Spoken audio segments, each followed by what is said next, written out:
네, 오늘 한방눈이 펑펑 쏟아진 곳이 많았죠. 밤 사이에는 기온이 뚝뚝 떨어진다고 합니다. 네, 내일 아침 빙판길 조심하셔야겠습니다. 뉴스나이트 주요 뉴스로 시작합니다.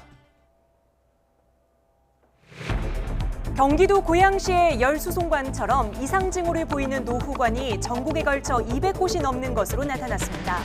특히 이 가운데 16곳은 사고 가능성이 있는 것으로 드러났습니다. 붕괴 위험 우려가 있는 서울 강남의 대종빌딩에 일반인 출입이 전면 통제됐습니다. 구청은 정밀 진단을 진행하려 했지만 비용 분담 문제로 추가 작업에 돌입하지 못하고 있습니다. 분식회계 혐의를 받는 삼성바이오로직스에 대한 검찰 수사가 본격화됐습니다. 검찰은 삼성바이오로직스 본사 등을 압수수색하고 회계 자료를 확보했습니다. 카카오 모빌리티가 오는 17일로 예정됐던 카풀 서비스를 내년으로 연기했습니다. 하지만 택시업계는 이번 결정이 단순히 시기만 늦춘 말장난에 불과하다며 오는 20일 집회를 강행하겠다고 밝혔습니다. 더불어민주당과 자유한국당이 이달 임시국회를 열기로 가닥을 잡았지만 선거제도 개혁에 대한 공감대를 갖지 못한 데다 각 당의 중요 현안도 달라 성과로 이어지기까지 난항이 예상됩니다. 초등학생이 생각하는 장래 희망에 유튜버가 처음으로 10위권 안에 들었습니다. 5년간 부동의 1위였던 교사가 2위로 내려앉고 그 자리를 운동선수가 대신해 눈길을 끌었습니다. 바이러스나 세균 감염으로 후두에 염증이 생기는 후두염 환자가 늘고 있습니다. 그대로 두면 쉰 목소리가 평생 갈 수 있고 증상이 심할 경우 호흡곤란으로 사망에 이를 수도 있습니다. 찬바람이 강하게 불며 서울과 광주, 대구, 부산 등의 기온이 예년을 밑돌고 있습니다. 내일 아침은 기습 강추위가 찾아오면서 서울의 아침 기온이 영하 7도까지 떨어지겠습니다. 네, 한파 때문에 더 걱정되는 소식부터 전해드려야겠습니다. 사망자까지 나온 백석역 열수송관 파열 사고 이후 전국에 있는 노후관을 정밀 검사해봤더니 이상 징후가 발견된 곳이 203곳이나 있었습니다. 네, 특히 이 가운데 16곳은 지표면의 온도가 10도 이상 높아서 사고 가능성을 보였습니다. 최하영 기자가 보도합니다. 100도씨 넘는 물과 수증기가 갑자기 쏟아져 나오면서 한 명이 숨지고 50여 명이 다친 백석역 열수송관 파열 사고. 이후 땅 및 시한폭탄처럼 서울 목동과 경기도 안산까지 비슷한 사고가 반복되고 있습니다. 우리 발 아래 깔린 열수송관은 모두 2,100여 킬로미터로 이 가운데 3분의 1가량은 20년이 넘은 노후관입니다. 열화상 카메라로 이런 노후관들을 살펴봤더니 모두 203곳에서 지표면 온도가 3도 이상 높아 물이나 수증기가 새고 있을 가능성이 의심됐습니다. 특히 이 가운데 10도 이상 온도가 높아 사고 가능성을 보인 곳은 16곳에 달했습니다. 7개소가 현장 부착 완료를 하고 있는 중이고 2개소는 복구 완료했습니다. 나머지 9개소에 대해서는 지금 구청과 협의 중에서 이와 함께 남방공사는 백석역 사고 원인으로 열수송관을 연결하는 용접 부분의 내구성을 지목했습니다. 같은 공법으로 시공된 열수송관은 모두 400여 곳에 달해 뒤늦게 보수에 나섰습니다. 동일한 공법으로 시공된 443개소의 모든 위치를 파악하였으며 어제부터 파악된 모든 위치를 직접 굴착하여 동일 공법으로 용접한 부위를 전량 보수하거나 교체할 계획입니다. 남방공사는 내년 1월까지 재발 방지 대책을 마련하고 감사도 청구하겠다고 밝혔지만 허점은 여전합니다. 열수송관 관리는 공사와 민간이 거의 절반씩 맡아 이번에 사고가 난 서울 목동과 안산은 점검 대상에서 빠졌기 때문입니다. 발밑을 위협하는 불안 속에 정부가 열수송관 통합관리에 나서야 한다는 목소리는 점차 커지고 있습니다. YTN 최하영입니다. 발밑만 불안한 게 아니죠. 당장 심각한 균열이 발생해 입주민들을 내보낸 서울 강남의 대종빌딩도 정밀 진단과 긴급 복구 작업이 시급합니다. 네, 그런데 논의에 진척이 없습니다. 비용 분담이 문제입니다. 박광열 기자가 보도합니다. 출입 통제선으로 봉쇄된 건물 입구. 위험 건물임을 알리는 안내문이 붙어 있습니다. 일반인의 출입이 제한된 가운데 미처 짐을 빼지 못한 입주민들의 발길만이 드문드문 이어졌습니다. 인터넷이 일단 안 돼가지고 영업도 해야 되는데 그것 때문에 지금 방해가 조금. 지자체에서 뭐 지원 같은 거는 혹시 받으셨어요? 그런 건 지원이요? 예. 아니요, 저는 처음 듣는 얘긴데. 가장 시급한 건 혹시 모를 붕괴 위험을 줄이는 추가 긴급 복구입니다. 전문가들은 2층을 기준으로 위아래 3개 층 보강이 필수라고 경고합니다. 구청은 애초 오는 일요일까지 추가 응급 공사를 마치고 정밀 진단을 진행하려 했지만 아직은 비용 분담 문제로 추가 작업에 돌입하지 못하고 있습니다. 응급 보강과 안전진단 한 것에 대해서는 동의를 했다 합니다. 다만 그 일부 비용 부담에 대해서는 구청과 한 번 더 미팅을 한 이후에 최종적으로 결정을 하겠다. 만일의 사태에 대비해 구청은 부근의 경찰과 소방 인력을 24시간 상주시켰습니다. 하지만 근처를 지나는 사람들의 불안감은 클 수밖에 없습니다. 이 건물 같은 경우에도 매일 다니는 길이니까 조금 더 공포스럽게 느껴지죠. 지나가다 언제 무너질지 모른다고 얘기를 하니까. 여기에 긴급 복구 이후 이뤄질 정밀 안전진단은 적어도 2달 이상이 걸릴 전망이어서 정확한 원인 분석까지는 시간이 더 필요해 보입니다. 구청 측은 건물주 대표들을 다시 만나 추가 응급공사와 관련한 논의를 진행할 계획입니다. YTN 박광렬입니다. 삼성 바이오로직스 분식회계 의혹 사건과 관련해 검찰이 삼성 계열사와 관련 회계법인에 대한 전방위 압수수색으로 본격 수사에 들어갔습니다. 검찰은 압수수색 자료를 분석해 분식회계 규모를 파악한 뒤 관련자들을 소환 조사할 방침입니다. 권남기 기자입니다. 검찰이 삼성 바이오로직스 분식회계 사건을 두고 전방위 압수수색에 착수했습니다. 삼성 바이오로직스 본사와 삼성 에피스, 삼성물산 등 삼성 계열사 사무실이 주 대상입니다. 또 분식회계를 도왔다는 의혹을 받는 삼정과 안진 등 회계법인 4곳도 포함됐습니다. 주식장 마감 뒤 시작된 압수수색엔 사건을 배당받은 서울중앙지검 특수 2부 외에도 다른 특수부 검사와 수사관이 추가로 투입됐습니다. 검찰은 이번 압수수색에서 분식회계 여부를 판단하는 기초 증거가 될 재무 관련 자료를 우선 확보한다는 방침입니다. 이와 함께 당시 삼성의 내부 의사결정 과정을 살펴보기 위해 삼성바이오 김태한 대표의 사무실 등도 함께 압수수색했습니다. 특히 삼성물산도 압수수색 대상에 포함됐는데 이미 검찰이 분식회계 의혹과 삼성물산 제일모직 합병의 연관성을 어느 정도 파악한 것 아니냐는 관측이 나옵니다. 이재용 삼성전자 부회장은 당시 합병 이후 삼성물산의 최대 주주가 됐습니다. 업계에선 합병 당시 이 부회장이 지분 23.3%를 보유한 제일모직이 자회사였던 삼성바이오의 기업 가치가 반영되면서 유리한 평가를 받았다고 보고 있습니다. 앞서 금융위원회 산하 증권선물위원회는 지난 2015년 삼성바이오가 4조 5천억 원 규모의 분식회계를 고의로 했다고 판단하고 검찰에 고발했습니다. 검찰은 금융감독원 감리 결과와 삼성바이오 회계 자료 등을 분석한 뒤 분식회계 의혹 관련자들을 차례로 불러 조사할 방침입니다. YTN 권남기입니다. 카카오 카풀 서비스 출시를 앞두고 택시기사 분신 사망 사건까지 발생하자 결국 카카오가 오는 17일로 예정했던 서비스 출시 날짜를 잠정 연기했습니다. 하지만 카풀 서비스 방식을 두고 택시업계와 카카오의 입장차가 좁혀진 건 아니라서 해법 찾기가 쉽지 않아 보입니다. 보도에 김현우 기자입니다. 카카오 모빌리티가 카풀 서비스 출시를 나흘 앞두고 전격 철회했습니다.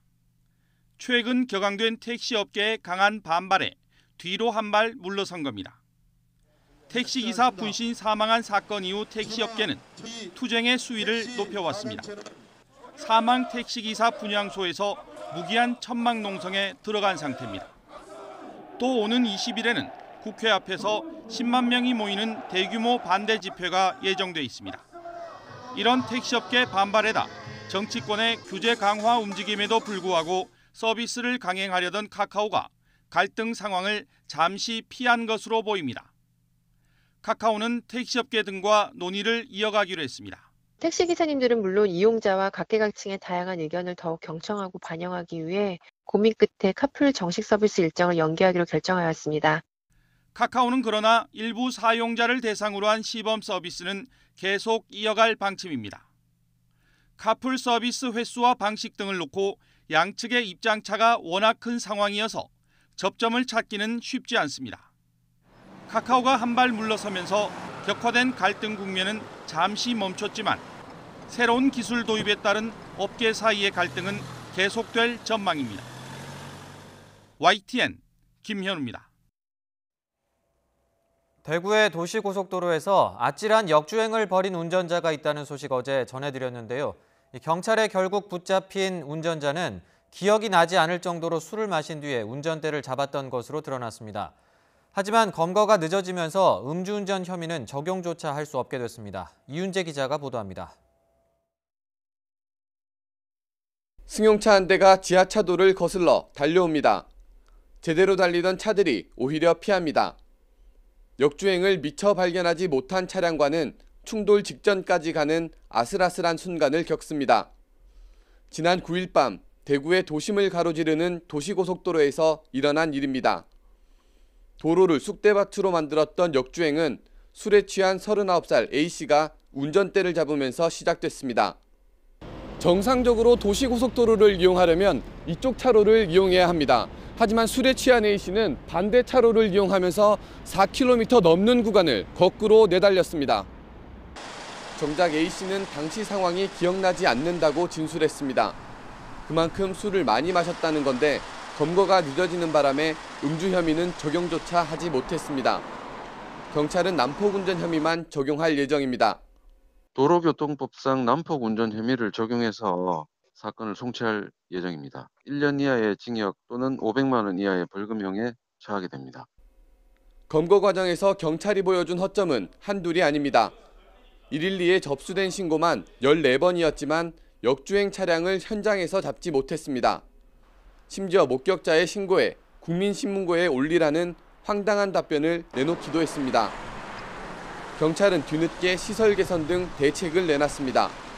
명확하게 진출입을 할 수 있도록 색깔 노면 유도선을 설치를 하고 교통안전 표지판, 시선 유도봉 등을 설치를 해서 시설을 보강해 나가도록 하겠습니다. 안일한 대응에 엉성한 뒤처리까지 경찰이 국민의 기대와 믿음에 역주행하고 있습니다. YTN 이윤재입니다.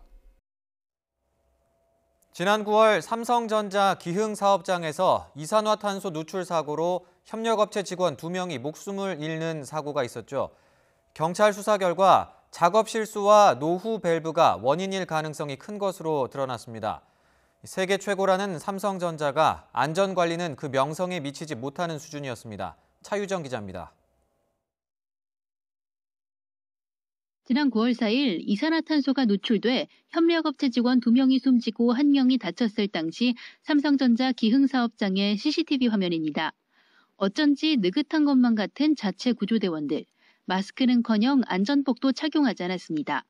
현장 통제는 없었고 119 신고도 늦었습니다. 사후 대처가 엉망이었지만 사전 안전관리도 심각했습니다. 사고 발생 석 달 만에 나온 경찰 중간 수사 결과 원인은 크게 2가지였습니다. 먼저 사고는 소방 설비를 철거하던 작업자가 소방 배선을 노후 배선으로 착각해 잘못 자르면서 시작됐습니다. 이른바 오신호를 발생시킨 겁니다.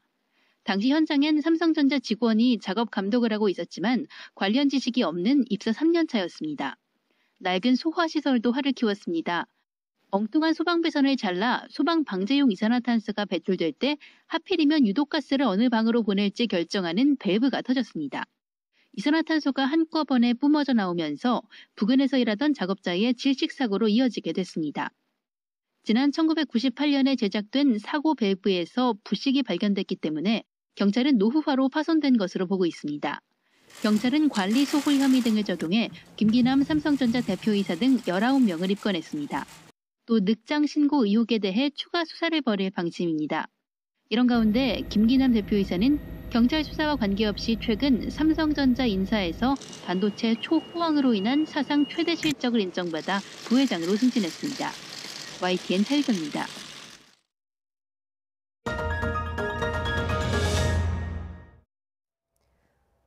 사법부 블랙리스트가 없다던 법원 1차 진상조사위원회 발표가 나오기까지 당시 법원 행정처장이던 고영한 전 대법관이 직접 움직인 정황이 나왔습니다. 블랙리스트를 찾지 못하도록 PC를 비롯한 물적 조사를 막아서고 문건 존재를 전면 부인한 것으로 조사됐습니다. 검찰은 영장 재청구에 무게를 두고 있습니다. 강희경 기자가 보도합니다. 지난해 3월 판사 성향을 분석한 이른바 사법부 블랙리스트 의혹이 불거지자 대법원은 이인복 전 대법관을 위원장으로 한 진상조사위원회를 꾸려 사실 확인에 나섰습니다. 조사가 시작된 지 한 달도 채 되지 않아 내놓은 결론은 사법부 블랙리스트가 없다는 것이었습니다. 제대로 된 조사가 이루어지지 못했던 배경에는 다름 아닌 당시 법원 행정처장 고영한 전 대법관이 있었던 것으로 확인됐습니다. 당시 일선 판사들이 이인복 전 대법관을 찾아가 법원행정처 PC 등에 대한 물적 조사를 강력히 건의하자 조사위는 임종원 전 법원행정처 차장 등의 하드디스크 제출을 행정처에 요구했습니다. 하지만 이 전 대법관을 조사위원장으로 임명한 고영한 당시 행정처장이 직접 나서 물적 조사에 응하지 않겠다고 통보한 것으로 드러났습니다. 더 나아가 어떠한 경위나 형식으로든 블랙리스트를 작성하거나 관리한 적이 없다며 의혹 자체를 전면 부인한 것으로 확인됐습니다. 고 전 대법관이 입맛에 맞는 이인복 전 대법관을 통해 셀프 조사를 한 뒤 예정된 결론까지 통보한 셈입니다. 이 전 대법관은 통진당 관련 재판에 개입한 의혹 등으로 검찰에서 피의자로 신분을 전환할지 검토하고 있습니다. 검찰은 이런 일련의 과정이 고 전 대법관의 직무유기라고 의심하고 있습니다. 조사를 무마하는 과정에 관여한 만큼 증거인멸이나 허위 공문서 작성 혐의 등도 적용할 수 있다고 보고 있습니다. 박병대, 고영한 전 대법관에 대해 보강 수사를 이어가고 있는 검찰은 조만간 블랙리스트 관련 혐의 등을 추가해 구속영장을 재청구하는 방안에 무게를 두고 있습니다. YTN 강희경입니다. 남북이 오는 26일 북한 개성 지역 판문역에서 남북철도와 도로 연결 착공식을 열기로 했습니다. 대북 제재로 공사를 시작하기 어려운 만큼 착공식 이후에도 크게 달라지는 건 없겠지만 남북 정상의 평양 선언은 지킬 수 있게 됐습니다. 김지선 기자가 보도합니다. 남북이 올해를 닷새 남겨둔 오는 26일 철도도로 연결 착공식을 열기로 했습니다. 장소는 북한 개성 지역 판문역으로 북측 경의선 철도 최남단역입니다.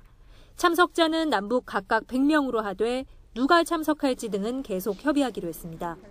실무회의 결과 착공식을 12월 26일 수요일에 개성 판문역에서 개최하기로 의견이 모아졌습니다. 남북 철도와 도로 연결 착공식 연내 개최는 지난 9월 남북 정상 간 평양 선언 합의 사항입니다. 남북철도 공동조사가 석 달 넘게 지연되면서 덩달아 늦춰질 수 있다는 우려에도 불구하고 약속을 지킬 수 있게 된 겁니다. 하지만 북미 협상의 교착 국면이 계속되는 데다 대북 제재도 여전해 착공식 이후에도 실제로 삽을 뜨긴 어려운 상황. 통일부 당국자는 다만 남북이 향후 철도도로 연결과 현대화에 적극 협력하겠다는 의지를 보여주는 의미가 있다고 말했습니다. 정부는 대북 제재 위반 우려와 관련해선 북한과의 합의 내용을 미국 등과도 긴밀히 협의한다는 방침입니다. 판문역에서는 지난 2007년 12월에도 남북 간 첫 철도 운행 기념 행사가 열린 적이 있습니다.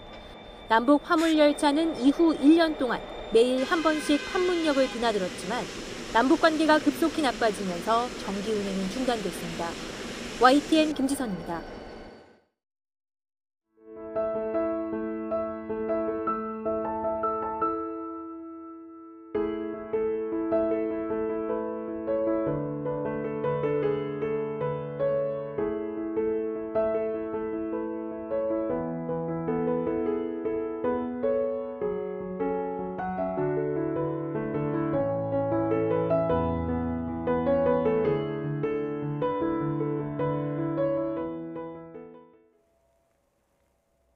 오늘 서울 등 중부지방에는 오전 한때 한방눈이 쏟아졌습니다. 한창 출근 시간대는 조금 피해서 눈이 내렸지만 문제는 내일 아침입니다.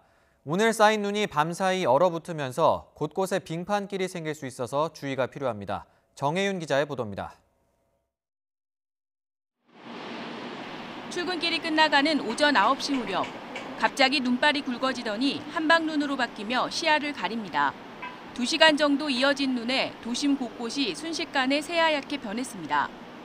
상층에 한기를 동반한 전선 형태의 눈구름이 띠 형태로 유입되면서 단시간에 강한 눈을 뿌린 겁니다. 대설주의보가 내려지진 않았지만 경기 군포 금정동에 4.7cm의 많은 눈이 내렸고 인천과 수원, 의왕시의 적설량도 4cm를 넘었습니다. 서울 송월동도 1.7cm의 적설량을 기록했습니다. 공기를 머금은 따뜻한 공기가 들어오면서 먼저 강수가 시작됐는데요. 7시 전후로까지는 약한 형태의 강수가 이어지다가 눈이 이어지다가 이후에 북서쪽으로부터 찬 공기가 접근을 하면서 구름대를 발달시켰습니다. 아슬아슬 출근길 대설은 피했지만 이제부터는 추위 속 빙판길이 문제입니다. 이미 도로 곳곳에 내린 눈이 빙판을 이루고 있는 가운데 밤사이 상층에서 강한 한기가 남하하면서 미끄럼 사고 위험이 더 커질 것으로 우려되기 때문입니다. 북서쪽으로부터 찬 대륙 고기압이 확장하여 전국적으로 기온이 급격히 떨어지겠고 14일은 경기 북부와 강원 북부 지역을 중심으로 아침 기온이 영하 10도 이하로 떨어지는 곳도 있겠습니다. 영하 10도 안팎의 기습강 추위는 주말 아침까지 이어지겠습니다. 일요일부터는 기온이 오르지만 전국에 또 한 차례 눈이 내릴 것으로 보여 당분간은 날씨의 심술이 계속될 전망입니다. YTN 정혜윤입니다. 저도 얼마 전에 이 후두염 때문에 고생했는데요. 목이 붓고 따끔거린다 하는 분들은 이 보도 잘 보셔야겠습니다. 후두염을 가볍게 보고 방치하면 쉰 목소리가 평생 갈 수도 있다고 하는데요. 특히 요즘 같은 12월에 가장 환자가 많다고 합니다. 김정회 기자의 보도입니다. 후두염은 바이러스와 세균에 감염돼 성대와 성대를 둘러싼 후두 부분에 염증이 생긴 걸 말합니다. 침이나 음식을 삼킬 때 목이 따끔거리고 가래나 쉰 소리가 나는 게 대표적입니다. 단독으로 발생하기보다 감기나 호흡기 질환 후에 오는 경우가 많은데 찬바람이 불고 기온이 크게 떨어지기 시작하는 12월에 환자 수가 가장 많습니다. 겨울에는 실외 공기가 기온차가 많잖아요. 신체 면역력도 떨어지고 그리고 건조한 대기로 인해서 호흡기 점막이 약해져서 겨울에 후두염이 더 많이 오는 것 같아요. 연령대로는 30대, 40대, 9세 이하 순으로 후두염이 잘 걸렸습니다. 후두염은 잘 쉬고 수분 섭취를 잘하면 대개 일주일 안에 증상이 사라집니다. 필요하면 소염제를 복용해도 좋습니다. 하지만 무시해서는 안 됩니다. 방치하면 쉰 목소리가 계속 남을 수 있습니다. 증상이 심하면 호흡곤란으로 기도 절개술을 하거나 사망할 수도 있습니다. 후두 주변으로 해서 점막이 다 부어요. 많이 붓게 되면 환자분이 숨이 차서 응급실로 내원하는 경우가 많아요. 너무너무 부어서 숨이 차서 돌아가실 수 있는 병이에요. 전문의들은 지금이라도 독감 예방 주사를 맞고 손 씻기를 생활화해야 한다고 조언합니다. 또 물을 자주 마셔서 후두 점막이 건조하지 않게 해주고 밀폐된 곳에서 생활하는 일이 많다면 종종 환기를 시켜주는 것도 중요합니다. YTN 김정혜입니다. 초등학생들의 장래 희망은 그 시대상을 잘 반영하는 것 같습니다.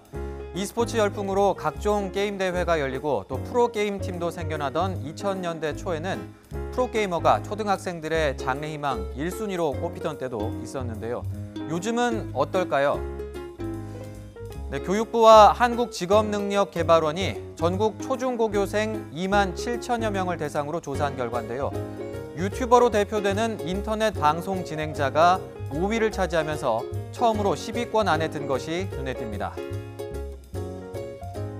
네, 어린아이부터 어르신까지 유튜브 등의 미디어 플랫폼에서 콘텐츠를 소비하고 또 나아가 직접 제작까지 하는 일은 이제 그리 놀랄 만한 일은 아니죠.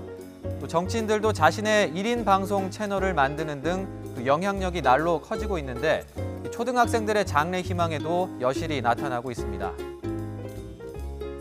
그 외에 5년간 부동의 1위였던 교사가 2위로 내려앉고 운동선수가 그 자리를 대신한 것도 눈길을 끄는데요.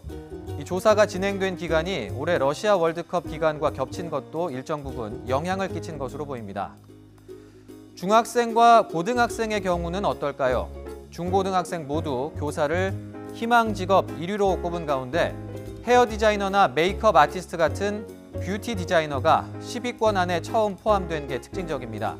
이 K-뷰티라는 이름이 생길 정도로 이 세계적인 명성을 얻고 있는 우리나라 미용 산업의 위상과 무관하지 않아 보입니다. 조사 결과를 보면 전반적으로 과거보다는 학생들의 희망 직업이 다양해지고 또 구체적으로 변하는 추세입니다. 자신이 좋아하고 잘할 수 있는 일을 선호하는 현상도 뚜렷해졌는데요. 학생들이 꿈을 잘 키워나갈 수 있도록 어른들의 역할과 관심이 중요해 보입니다.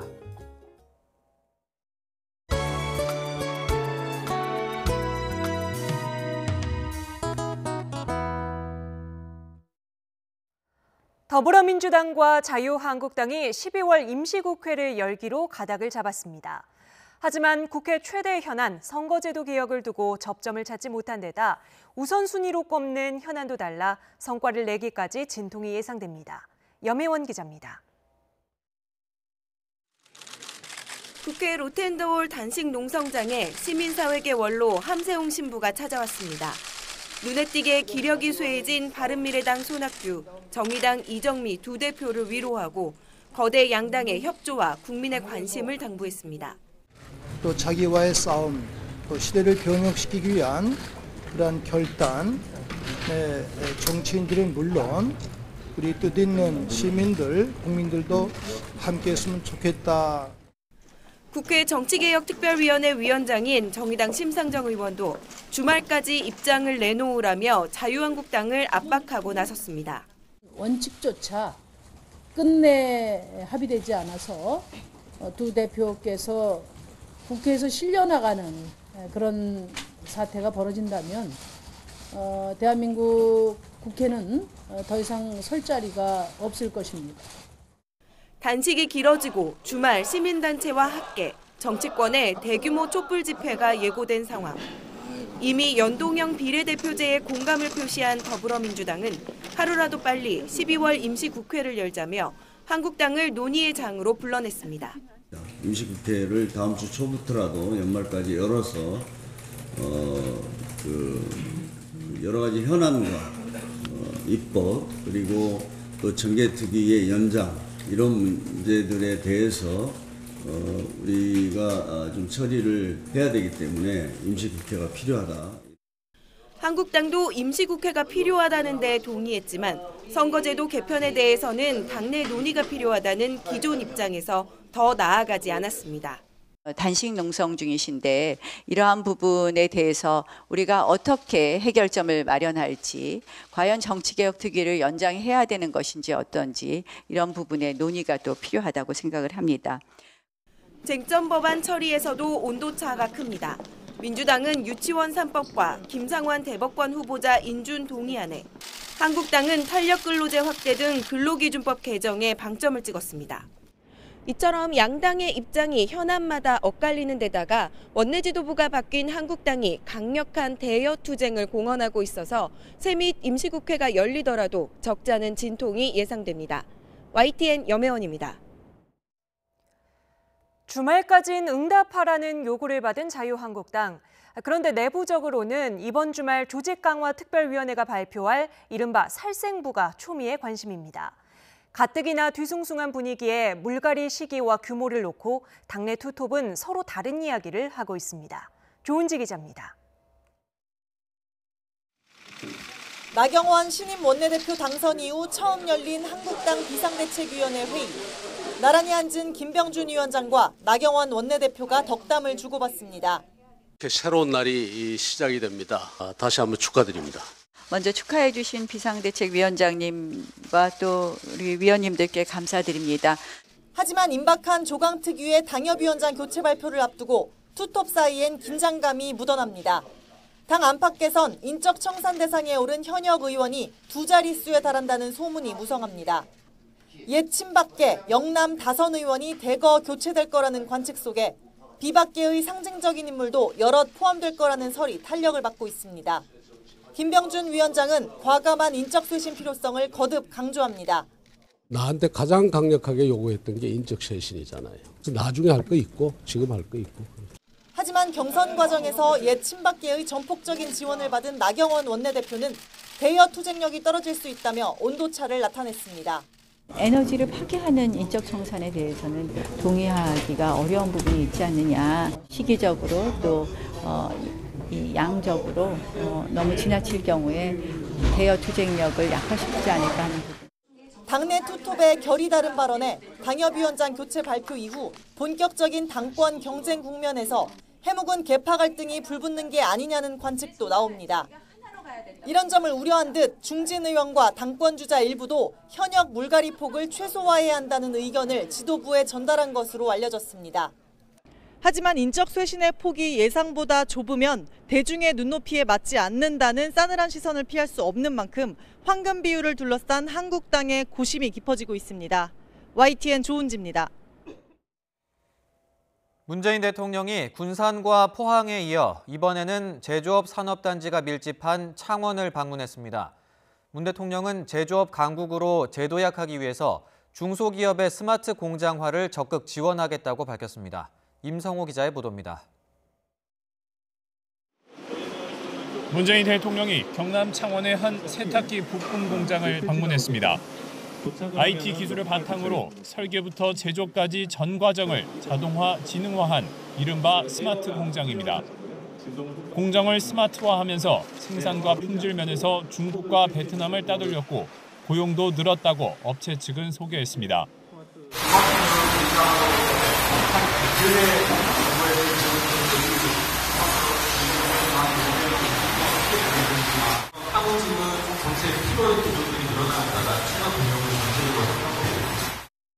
문 대통령은 이 같은 중소기업의 스마트 제조 혁신이야말로 제조업 강국으로 다시 한번 도약하는 길이라고 강조했습니다. 제조 혁신의 관건은 중소기업입니다. 제조업 생산액과 부가가치의 절반을 차지하는 중소기업이 살아야 대기업이 함께 살고 국가 경제가 살아납니다. 기계와 조선 등 주력 제조업이 활기를 잃으며 동반 침체에 빠진 창원, 마산, 거제를 잇는 산업 벨트도 되살리겠다는 의지입니다. 스마트 산단을 중심으로 스마트 공장을 집중 보급하고 교통, 주거, 복지시설 등 정주 여건을 개선해 지역 소재 중소기업의 인력 확보에 도움이 되게 하겠습니다. 이번 창원 방문은 전북 군산의 신재생에너지, 경북 포항의 북방 경제 거점에 이어 지역 경제 활성화를 위한 세 번째 일정이었습니다. 문 대통령은 우리 경제의 성장판인 지역 제조업을 살려야 일자리와 민생에서 국민이 체감하는 성과를 낼 수 있다고 보고 내년 초까지 산업 현장 방문 일정을 이어가며 경제 살리기에 총력을 기울일 방침입니다. YTN 임성호입니다. 대통령 부인 행세를 하는 사기꾼에게 속아 수억 원을 뜯긴 윤장현 전 광주광역시장이 재판에 넘겨졌습니다. 검찰은 윤 전 시장이 사기꾼에게 건넨 돈에 공천 대가성이 있다고 봤습니다. 나현호 기자입니다. 두 번에 걸쳐 27시간 넘는 조사를 받은 윤장현 전 광주광역시장. 검찰은 6.13 지방선거 공소시효 마지막 날 윤 전 시장을 재판에 넘겼습니다. 그동안 쟁점은 윤 전 시장이 사기꾼에게 돈을 준 게 공천을 바란 것인지 여부였습니다. 검찰은 윤 전 시장이 사기당한 4억 5천만 원을 공천 대가로 보고 공직선거법 위반 혐의를 적용했습니다. 사기꾼 김모 씨의 진술과 둘 사이에 오간 문자 메시지, 자금을 마련하고 금품 등을 제공한 과정을 종합적으로 검토한 결과 혐의가 인정된다고 판단한 겁니다. 하지만 윤 전 시장은 사기꾼에게 준 돈이 공천과 관련 없다는 주장을 고수하고 있습니다. 사기꾼과 나눈 대화 가운데 여러 해석의 여지가 있는 문자 메시지를 두고 검찰이 공천 대가가 있었던 것처럼 몰아가고 있다고 주장했습니다. 두 번째 검찰 조사에서는 수사가 공정하지 않다며 조서 날인조차 하지 않았습니다. 조서를 통해서 우리의 변소를 하기보다는 우리의 의견서를 통해서 우리의 주장을 하고 그 증거에 대한 판단은 제3자에게 맡기는 게 오히려 낫다라는 판단이 들었습니다. 선거법 위반 수사를 마무리한 검찰은 윤 전 시장이 사기꾼 자녀를 위해 채용을 청탁한 게 직권남용과 업무 방해 혐의가 있다고 보고 보강 수사를 벌이고 있습니다. YTN 나인호입니다. 장자 우대라는 말도 점차 옛말이 되어가는 것 같습니다. 상속할 때 자녀들에게 똑같이 나눠주겠다는 사람들이 장남을 우대하겠다는 사람들보다 월등히 많아졌습니다. 수명은 늘었지만 건강한 노인은 많지 않은 유병장수 시대의 현실도 통계로 확인됐습니다. 통계로 본 2018년 한국사회, 김평정 기자가 보도합니다. 지난 2015년에 상속 재산을 놓고 가족이 법정 분쟁을 벌인 경우는 1000건이 넘었습니다. 대부분 상속받는 액수 차이가 주된 원인이었는데 이런 분쟁이 점차 줄어들 것으로 보입니다. 65살 이상 노인에게 상속 방식을 물었더니 자녀에게 똑같이 나눠주겠다는 답변이 60% 가까이 됐고 장남만 주거나 더 많이 주겠다는 경우보다는 무려 5.4배 더 많았습니다. 노인의 건강 상태를 조사했을 때는 만성질환을 3개 이상 가진 경우가 절반 이상으로 9년 전보다 1.6배 늘어 유병장수 시대란 말을 실감하겠습니다. 또 몸이 불편해지더라도 원래 집에 살면서 재가 서비스를 받겠다는 경우가 노인 요양시설에 들어가겠다는 답변보다 월등히 많았습니다. 직장인 관련 통계에서는 출퇴근 시간이 2시간을 넘어가면 30분 미만인 경우보다 시간이 부족하다고 훨씬 더 많이 느끼는 것으로 나타났습니다. 또 6살 미만 자녀가 있거나 돌봐야 할 노인 또는 장애인과 함께 사는 맞벌이 부부는 그렇지 않은 부부보다 시간 부족을 더 많이 느꼈습니다. 육아휴직 이용자에서 남성이 차지하는 비율은 9년 사이 10배 넘게 증가해 이제 육아휴직자 10명 가운데 1명 이상이 남성으로 집계됐습니다. 성범죄는 1시간에 3.4건씩 일어나고 있고 전체 건수에서 성폭행 비율은 줄고 성추행과 불법 촬영 등의 비율은 증가하는 추세를 보였습니다. 이와 함께 치솟는 주거비 등의 문제를 겪는 69만 청년 가구 가운데 56%가 수도권에 있어 청년 주거 문제가 특히 수도권에 집중된 것으로 나타났습니다. YTN 김평정입니다. 인도 최고 가부의 딸이 결혼식을 올리면서 예식에만 우리 돈 1,100억 원을 썼다고 합니다. 이 결혼을 축하하기 위해 전 세계 정재계 유명 인사들이 총출동했는데 삼성전자의 이재용 부회장, 힐러리 클린턴 전 미 국무장관도 참석했습니다. 이동우 기자가 보도합니다. 인도 최대 민간 기업인 릴라이언스 인더스트리의 회장이자 인도 최고 갑부 무케시 암바니의 딸 결혼식 장면입니다. 초특급 호텔 이상의 시설로 가득한 2조 2천억 원짜리 뭄바이 저택에서 진행된 결혼식은 화려한 조명과 샹들리에, 대규모 공연, 유명 연예인 참석 등 초호화 결혼식의 진면목을 보여줬습니다. 예식 비용만 우리 돈으로 1,100억 원이 든 것으로 추정됩니다. 53조 원대 자산가인 암바니 회장은 세계 19위 부자로 11년째 인도 최고 갑부이며 최근 중국 마윈 알리바바 회장을 제치고 아시아 최고 부자로 등극했습니다. 신랑도 11조 원대 재산을 가진 하말라 그룹의 회장 아들입니다. 결혼식에는 힐러리 클린턴 전 미국 국무장관과 이재용 삼성전자 부회장을 비롯해 휴렛 패커드, 노키아의 CEO 등 전 세계 정재계 거물급 인사들이 대거 참석했습니다. 이 부회장은 암바니 그룹과 대형 사업을 추진하기에 참석자 명단에 올랐습니다. 암바니 그룹과 파말라 그룹의 영향력은 통신과 석유, 금융 등 인도 산업 전반에 걸쳐 있어 정계는 물론이고 전 세계 고위급 경영자들이 경쟁적으로 축하 행렬에 나선 것입니다. 앞서 열린 축하연에서는 미국 팝스타 비욘세가 공연을 펼쳤습니다. 하지만 빈부격차가 심하고 상당한 인구가 기아에 허덕이는 인도에서 거행된 초호화 결혼식에 비판적인 시각도 적지 않습니다. YTN 이동우입니다. 최근 캐나다인들이 중국 당국에 연달아 체포돼 구금된 것으로 확인됐습니다. 멍완저우 화웨이 부회장이 캐나다에서 체포된 것과 무관하지 않다는 분석이 나옵니다. 베이징에서 박희천 특파원이 전해왔습니다. 중국에서 실종됐던 캐나다 출신 대북 사업가 마이클 스페이버가 중국 당국에 체포됐습니다. 중국 관영 매체는 중국 정보기관인 국가안전부가 지난 10일 단둥에서 스페이버를 붙잡아 조사하고 있다고 보도했습니다. 중국 외교부도 브리핑을 통해 이 같은 사실을 확인했습니다. 加拿大公民迈克尔涉嫌从事危害中华人民共和国国家安全的活动。那么，依据《中华人民共和国刑法》和《中华人民共和国刑事诉讼法》有关规定。 스페이버는 캐나다 대북 교류단체 대표로 김정은 북한 국무위원장과 대면했던 인물입니다. 2014년 1월에는 미국 프로농구 선수 데니스 로드만의 방북을 주선했던 것으로 전해졌습니다. 이로써 전 외교관인 마이클 쿠브릭을 포함해 중국 당국에 억류된 캐나다인은 2명으로 늘었습니다. 캐나다인 2명이 동시에 구금되면서 몽한저우 화웨이 부회장을 체포한 캐나다에 대한 중국의 보복 가능성에 무게가 실리고 있습니다. 이런 가운데 캐나다 상품 불매 운동도 벌어지고 있습니다. SNS에는 캐나다산 패딩 불매 운동에 나서자는 글들이 끊임없이 올라오고 있습니다. 중국의 이런 움직임은 과거 사드 배치 당시 미국에는 유화책으로 일관하면서 한국 때리기에만 골몰했던 상황과 많이 닮아 있어 씁쓸함을 자아내고 있습니다. 베이징에서 YTN 박기천입니다. 태안 화력발전소에서 비정규직으로 일하다 숨진 24살 김용균 씨를 기리는 촛불 추모 문화제가 오늘 저녁 서울 광화문 광장에서 열렸습니다. 비정규직 노동자 등 300여 명이 모인 가운데 열린 추모제에서는 더 이상 비정규직이 희생돼서는 안 된다며 안전하게 일할 수 있도록 조치가 시급하다는 내용의 자유 발언이 이어졌습니다.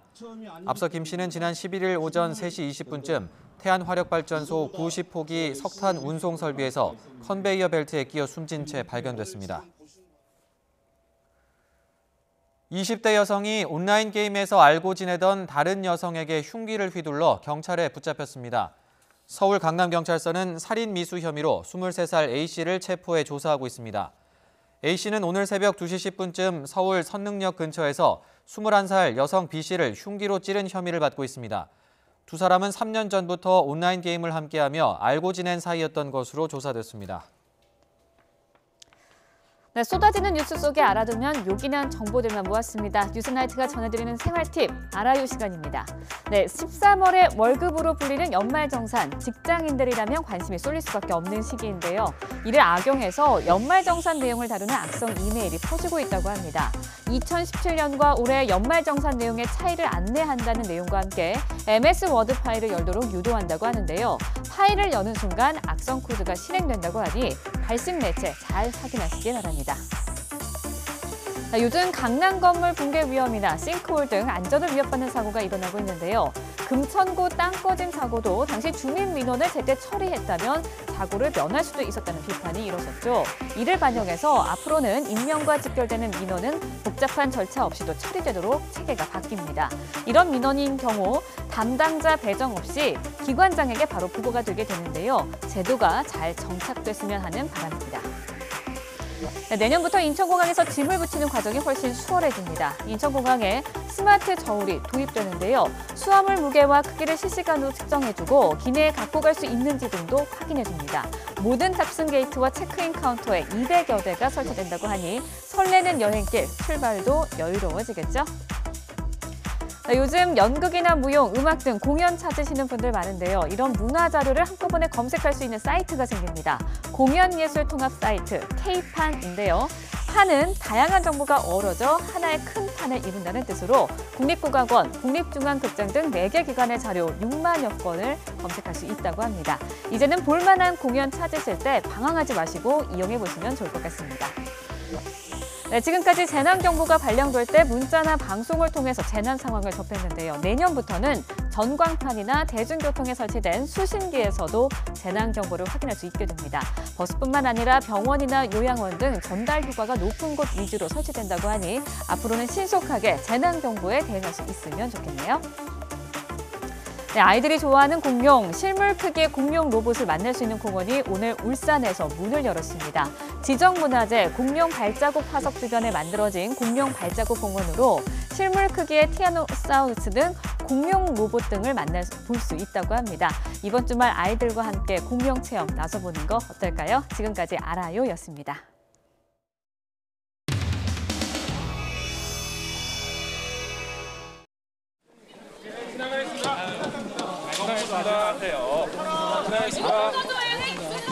아이 진짜 뭐 하는 거야? 받았으면 뭐 하는 거야? 뒤에 타치십니다. 자, 그만하세요, 그만. 그만하세요, 탈출. 경보선 학생인데 떡볶이 술 먹어도 됩니까? 학제보상 논란 배우 세력 있다는 게 무슨 뜻입니까?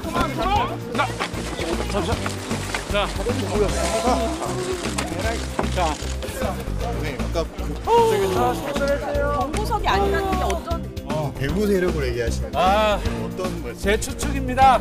아니, 추측을 법정에서 말씀하셔도 되는 겁니까? 결론은 잘죠. 보석 기간 중에 음주하시고 흡연하시고 이런 부분을 특혜라고 생각 안 할까요? 그게 무슨 특혜예요? 일반 보석받은 사람들, 다른 사람들도요. 건강상의 이유도 종합적으로 고려를 했죠. 그럼 지금 회장님 건강 상태는 정확히 어떠세요? 그거는 아까 말씀드릴 수 없다고 말씀드렸죠. 비공개 변론했지 않습니까? 근데 원래 휠체어 타고 이러셨는데 오늘 나오신 거 보니까 좀 건강이 좋아 보이세요. 간은 많이 좋아졌어요.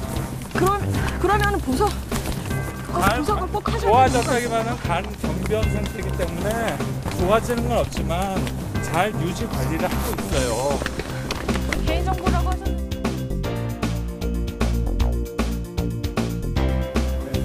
자, 나옵니다. 보석 유지에 대해 어떤 부분을 명하셨습니까? 죄송합니다. 비공개 변론에서 어떤 부분 말씀하셨습니까? 죄송합니다. 선생님 어떤 부분이 죄송한 거예요? 선생님 어떤 부분이 죄송한 거예요? 비공개 변론을 공개를 할 수 있겠어요. 선생님 어떤 게 죄송하세요? 이번이 포함해가지고 사회에 무리를 끼친 게 죄송합니다. 공보석 상태에서 술 담배 하시고 떡볶이 드시는 거 나왔는데 부분에 대해서는 어떻게 보석 기간 중에 됐습니다. 경보석이 아니라고 변론 드렸잖아요. 보석에서 취향이 무엇입니까? 가세요. 수고하셨습니다. 자, 됐습니다. 예. 아이고야.